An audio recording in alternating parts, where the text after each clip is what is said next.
There's been a lot of discourse on like, oh, like animes draw white people, animes draw white people, and obviously there's a lot of nuance that goes into it. There's not like a yes or no, or they do or don't. It's a lot deeper. But just for starters, this is like what the average Japanese person kind of looks like. Okay, that's why I put into Google, average Japanese person. Okay, and yet when we're looking at animes that are supposed to be Japanese characters, they look like this or this, you know. And hey, I love Ouran High School as much as everybody else, but Tamaki's actually half white. Why do they all look like they could be the same race? Let's be honest. Or how Attack on Titan is actually literally white people except for Mikasa. And sometimes I literally forget that, except for the fact that I like hear their names and stuff like that. Because if you look at their style of art compared to regular animes, would you be able to differentiate that they are European and white, except for Mikasa? Mikasa is mixed race. And that other anime characters are supposedly Asian? Would you be able to tell the difference? Let's be honest. And I know that somebody's gonna be like, well, they're based on cats, which is, like, that's fine, I guess. But at the same time, it's like, I can't imagine growing up in Japan, and the cartoons that you see that are supposedly supposed to be you, and they look like this. I don't know.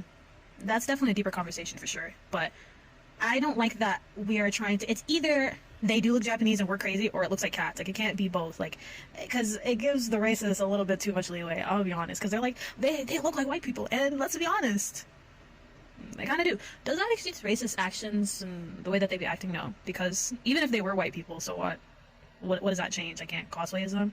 But that's not the main topic. Anyway, I feel like it's an excuse to be like, well, we don't know how to draw Asian features, or like, you can't make manga style, cartoon style Asian features, which I don't agree with at all, because there's this webtoon that I love so much. It's called Yokjip Chingu. It's like my next door neighbor friend, like they grew up together, and I feel like they look very Asian.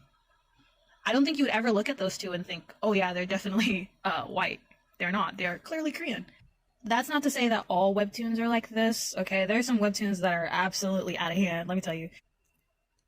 Like in this one, for example, it's called Hong She Loves Me, Hong She Nai Chue. I don't think, he clearly looks Asian, but it's just like, nobody actually looks like that. Who is that pale? That is another video topic.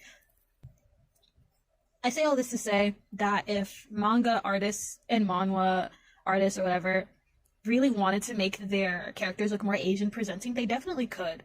And it definitely is a conversation that needs to be had, because let's be honest, anti-blackness is not a simply America-centric thing. A lot of other countries also uphold this thing, and we've seen in Japan that, you know, how many half-white or full-white characters do we get in anime, and where do we see that on the opposite spectrum? You know, I don't even see mixed black characters that often in anime as much as you see full white characters, or you don't even see other variations of Asian